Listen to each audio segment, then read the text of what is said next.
Quatrième et dernière partie. Renard court toujours. Renard teinturier. Le roi a fait battre tambour et proclamé solennellement partout que celui qui pourra s'emparer de Renard ne devra pas le conduire à la cour, ni attendre l'arrivée d'un roi ou d'un comte, mais devra le tuer ou le pendre sur le champ. Renard ne s'inquiète pas pour si peu. Il s'enfuit vers un essart. Il s'y dirige à petits pas, surveillant les alentours. Il ne faut pas s'en étonner, il doit se garder de toutes les bêtes. Au sommet d'un grand tertre, il s'arrête et tourne sa tête vers l'Orient. Alors il prononce une prière qui est excellente. Ô Dieu de Trinité, toi qui m'as délivré de tant de périls et qui m'as laissé faire tant de mauvaises actions, protège-moi désormais par ta sainte volonté. Arrange-moi de telle manière, déguise-moi de telle façon, qu'aucune bête, en ne me voyant, ne puisse me reconnaître. Il incline sa tête vers l'Orient, il se bat vigoureusement la coulpe, lève la patte et fait le signe de la croix. Il s'en va par monts et par plaines, mais la faim le fait cruellement souffrir. Il se dirige vers un village où demeurait un teinturier très habile dans son métier. Il avait, du mieux possible, dissous son colorant dans l'eau pour obtenir une teinture jaune.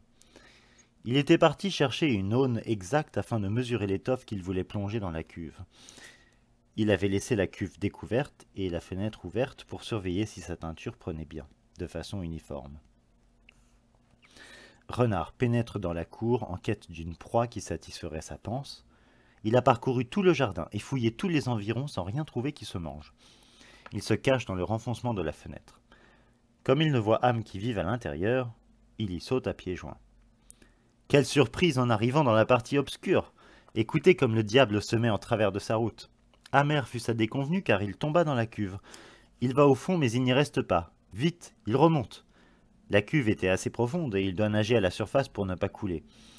Or, voici qu'arrive le manant tenant son aune à la main. Il se met à mesurer son étoffe au bruit du goupil qui se débat, cherchant à sortir et s'épuisant à force de nager. Le manant tend l'oreille et s'étonne beaucoup d'entendre Renard. Il jette ses étoffes à terre et se précipite vers lui. Avisant Renard dans la teinture, il redouble de vitesse. Il veut le frapper sur la tête quand il s'aperçoit que c'est un animal, mais Renard lui crie d'une voix forte « Cher Seigneur, ne me frappez pas! Je suis une bête de ta corporation et je peux, pour cette raison, t'être fort utile. Au prix d'efforts épuisants et répétés, je suis devenu beaucoup plus savant que toi. Je pense pouvoir t'apprendre le secret du mélange de teinture et de cendre, car tu ignores comment le faire. » Voilà qui est bien, dit le vilain. Par où êtes-vous entré ici? Pourquoi êtes-vous entré dans la cuve? Renard répond. Pour tremper et préparer cette teinture. C'est la méthode de Paris et de toute notre région. Maintenant, elle est prête à souhait. Aidez-moi à sortir et je vous dirai mes intentions. À ces mots, le manant, voyant la patte que Renard lui tend, l'extirpe comme une brute et lui arrache presque le bras.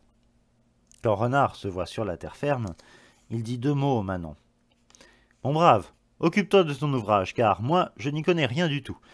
J'étais tombé dans ta cuve et je l'ai échappé belle, car, que le Saint-Esprit m'assiste, j'aurais dû y périr noyé.